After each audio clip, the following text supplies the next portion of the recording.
Our last speaker in this segment is someone I first met at the night canteen of IIT Delhi over 25 years ago when we were both freshmen there. Since then, he's been a successful entrepreneur. He's, over the last decade or so, particularly chosen to create a unique path of doing well by doing good. And he's an investor and mentor to several social enterprises. And he's also the founder of Aravali Scholars, which supports students from low-income neighborhoods. And he's also the founder of Janta Meals, which supports over 10,000 meals for people. A graduate of IIT Delhi and IIM Ahmedabad. Please welcome Prabhat Agarwal.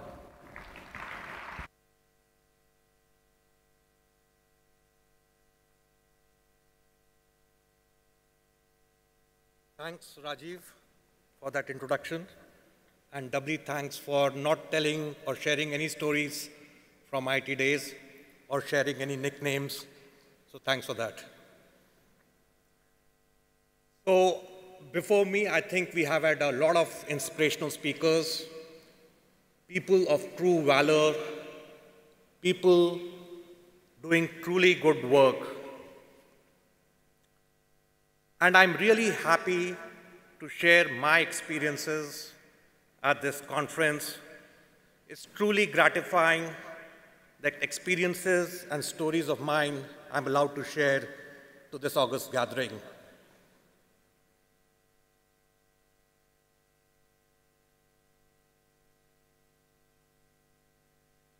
Right?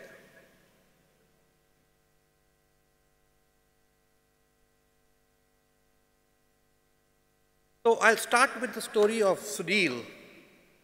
Sunil lives in Brijvasan, a low-income neighborhood on the border of Gurgaon and Delhi. He was a bright student willing to work hard to make a future. His father was a carpenter, but illness left him without work, and Sunil had to support himself taking tuitions and borrowing money from his relatives since class 10th. He managed to secure admission in BSc Computer Science in a mediocre college in Delhi, but could not manage to muster up the fee beyond the first semester. He was also directionless, as no one in his network had ever studied computer science or built a corporate career. Sunil was almost ready to give up and drop out of college till someone referred him to Aravali Scholars, an NGO. Aravali Scholars mentored Sunil, supported him through his graduation and post-graduation in computer science. And this year, Sunil landed up a job with BlackRock as a software engineer with a package of about 8 lakhs per annum. There are thousands of bright and hardworking children from low-income homes in Gurgaon alone who will not be able to achieve their potential or truly add to the nation's economy. In fact, Mensa, as all of you must be knowing, the Society of Very High IQ People, tested 4,000 kids from the low-income homes, and 102 made the Mensa mark. So there were just 4,000 kids out of probably a lakh in that age group, all with an IQ of 130 plus. Aravali Scholars mentors and supports such bright and hardworking children from low-income neighborhoods and helps them to achieve their potential and build their professional careers.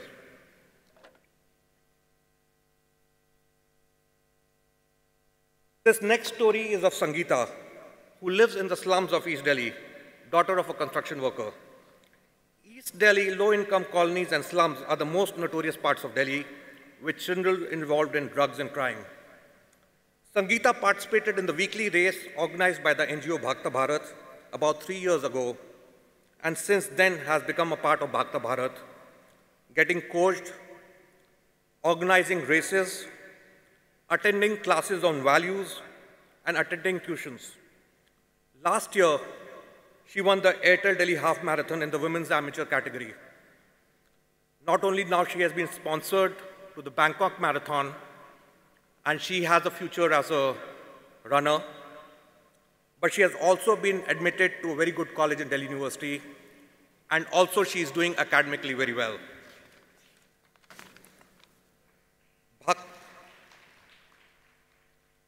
Bhagta Bharat student members, which we fondly call leaders, organize about 10 races every Sundays in which thousands of children participate. These races happen in low-income urban areas and the villages in the hills, especially Ramnagar, Ramgarh, etc. Bhagta Bharat runners have won various state and national level medals. Also, many runners have been recruited by the army and police. Some have secured admission in good colleges through the sports quota. Others have taken to physical education as a career. The leaders themselves have become productive assets of the nation with good leadership skills and good values, and several of them started their own small but successful entrepreneurial ventures. Often the students who turn out becoming leaders are the most notorious children in the neighborhood. And I sometimes like to say, if they were not organizing the races, they may have been organizing the riots.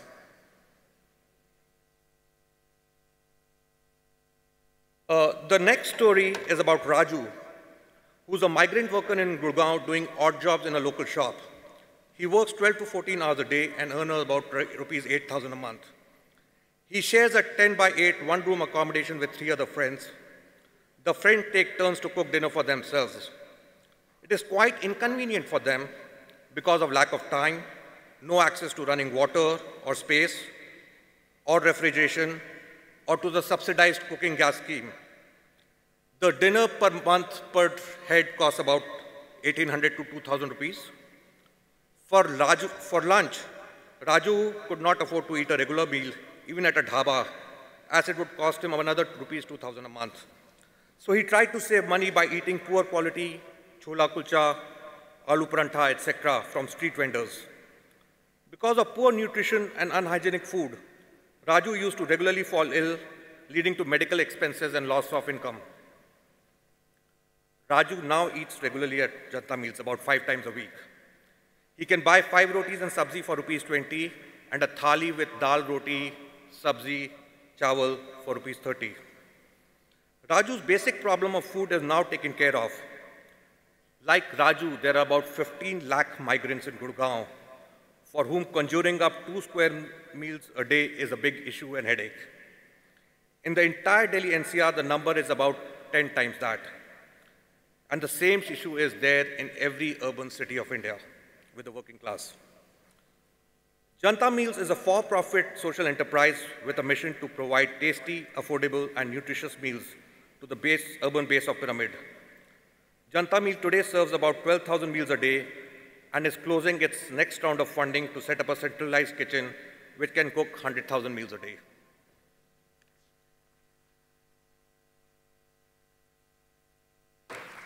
This is Vishweshwar, who used to work in a plastic molding factory, making parts which eventually go in our cars. After working 12-16 hours a day, and usually all auto sector workers work those long shifts and even more, he used to save about 6,000 rupees and send it to his family in native village. About 6 months ago, his hand came in the plastic molding machine he was operating. His wrist was severely broken and damaged irreversibly. He had to struggle to get his treatment done from the state-run ESI hospital and never got the compensation he was entitled to. His wife has now also migrated to the city to support him and is the only breadwinner, earning about rupees 5,000 a month. They have to struggle to make ends meet. Like Vishweshwar, about 20 automobile sector workers in Gurgaon, Manesar alone lose their hands and fingers on a daily basis, making parts for the cars that we drive. The Safe in India Foundation is a not-for-profit initiative founded by 3 of us. One of them, Sandeep Sachdev, is here. 3 of us from the IMA batch of 91 and supported by our batchmates both in terms of funding as well as expertise. Our objective is to help in making work environments in India more safe by working with the industry and government and finding win-win solutions. So these 4 initiatives I am actively associated with as a supporter, mentor, investor, formal board positions. And there are about 6 others of them and we don't have enough time for me to look at all of them, talk about all of them. So how did I land up working in the social sector, having studied at IIM Ahmedabad, the mecca of the corporate world, and beneficiary of the liberalization regime during my entrepreneurial days in the IT sector? Around 2007-8, I was on the serial entrepreneurial treadmill, building a VC-funded startup in the US mortgage space, till the US subprime crisis happened and we had to close the company down. Prior to that, I had co-founded a US-based internet company, which we had successfully exited. Most of the hard work was done by my partners based in the US, and also had run an IT product company with multiple rounds of funding and pivoting it several times. But this time, instead of moving to the next venture immediately, I decided to take a year off. That 1 year, I did everything I wanted to do in the previous 15 years in one go. Took resort holidays, roamed the country and the world, cycled a lot, drove alone in the Himalayas, did difficult treks, at least difficult for me, and saw the world from a totally different lens, not the blinkered approach I had during my entrepreneurial or corporate days. And I started noticing things, especially people who I had not paid any attention to, but transacted with every day. People who drove my car, cooked for me, served me at a restaurant or a shop. Cycling took me to low-income neighborhoods right inside Gurgaon, next to multi-million-dollar condos, jam-packed with people living in matchbox-sized rooms, with sewage overflowing, the stench of garbage everywhere, government, schools, and health shelters in ruins. I started noticing that the children of my domestic staff were going to school but not learning. Also, I started noticing myself that I used to sign up for 25,000 rupees a night vacation, but it was pinching me when I was signing the 25,000 rupee check to pay the annual school fees of my cook's daughter. I was happy buying a rupees 25 lakh car, but hesitant to advance a 5 lakh loan to my driver, who had been driving me for 10 years, to build his one-room house. In that 1 year, I also volunteered my time at a local NGO school teaching students maths and science. And for the first time in my life, I realized that I owed my success not to my hard work and capabilities, but because where I was born. I was born in a home where my parents were educated, could afford to send me to a good school, and had a peer group which was preparing at IIT JEE at that time. I realized most of the students, though much brighter and hardworking than me or my children, will not be able to make the breakthrough. It was pretty clear to me with the experiences of that 1 year that I could not and need not get back to the corporate treadmill. I needed to engage with the problems of the society and needed to find my own small way and try and make a difference. I spent many agonizing weeks to find a path for myself and considered many different options, including politics, activism, working for a large foundation, etc. I was very confused and directionless. But there was one thing I was very clear of. I did not want to go to the corporate world and needed to engage and understand the aspiration and issues of the base of the pyramid. Also knew that I enjoyed teaching, so I picked up some bright students in partnership with other NGOs with the intention that I should be able to transform their lives by helping them build mainstream professional careers. And one thing led to another, and soon I got deeper and deeper into it, and my thoughts got clearer and structured of how I could engage to make a difference to the inequality problem. While with some of the initiatives, I'm involved quite deeply, spending some serious time and resources, while with others it is less, a few hours a month, a little bit of check writing, and Professor Anil Gupta mentioned this, I think, but I've noticed that even with these initiatives I'm not very deeply involved with, I can add significant value. These initiatives, some of these initiatives have been started with by very passionate people, but they lack the formal training we have. We can help them structure, scale up, and also open the doors in our network. So I'll come to the question, has this reinventing made me more happy? The theme of this conference. I would like to say that this transition has been all smooth and one happy experience, but no, it was not that way. I think we are all conditioned to value by our worth by the amount of money we are making. If you're not making money, then we are not working. That's the way we think. At least I used to think.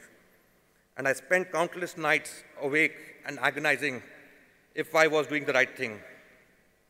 I was at loss at social gatherings to the question, what do you do? I was at loss with peers as to what conversation to make.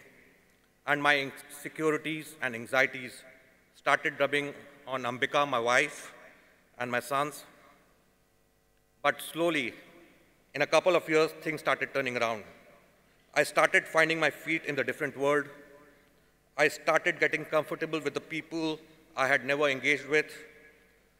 And most importantly, started getting to meet and know some very inspirational souls who had much less than me in terms of wealth, but had chosen to live their lives in a very different way. The measures of successes, and I think Rajiv mentioned this, the measures of success were very different than wealth creation and accumulation, although they could have easily done the same. And they were very happy with the choices they had made. And I was very fortunate in having married Ambika,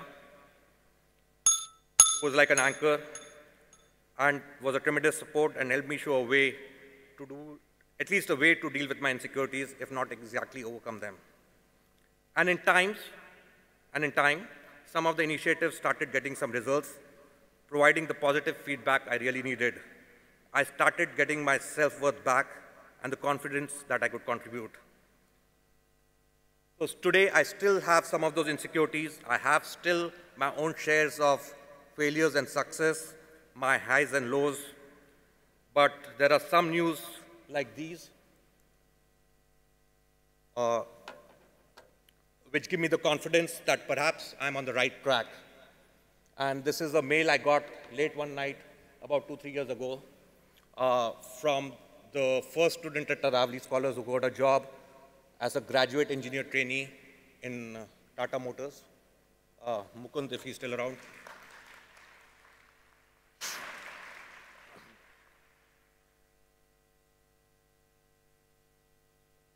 I'll just skip this.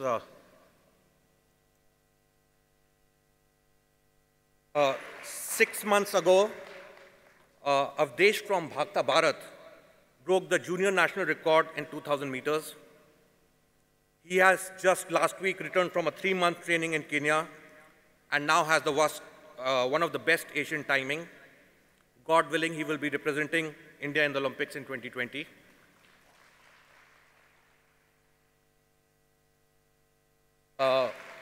Sorry, I'll talk about some other good news. Janta Meals is now helping state and city governments in providing access to affordable meals. This is my photograph with some of the Bhagta Bharat runners. So thanks once again for giving me this opportunity to share my experiences. Thank you.